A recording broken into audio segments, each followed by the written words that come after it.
আসসালামু আলাইকুম প্রিয় দর্শক, আবারও নতুন এপিসোডে আপনাদেরকে স্বাগতম।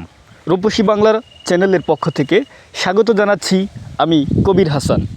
আজকে এমন একটি জায়গায় এসেছি, আর এখানেই রয়েছে পৃথিবীর 3 দিনের খোরাক। স্থানীয়রা বলেন এখানে নাকি অনেক শয়তান এবং জিনপরি বাস করে, আর তাই তো মিস না করে চলে গেলাম এই স্থানটিতে। আর এই স্থানের নাম হচ্ছে কুঠির বিটা।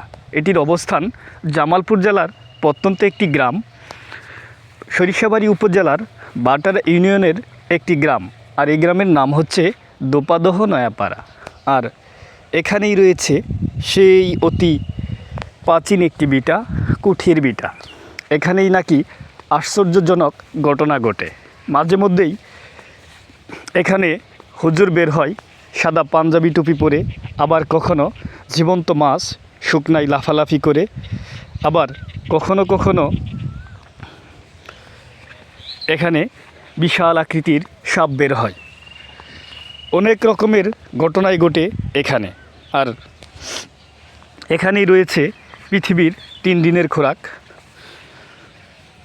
প্রিয় দর্শক, এখানে যখনই আসেন না কেন বয়ে গা ছমছম করবেই, সেটা বরদুপুর হোক কিংবা সকাল হোক কিংবা সন্ধ্যা। প্রিয় দর্শক, আজকে এ পর্যন্তই। ধন্যবাদ সকলকে।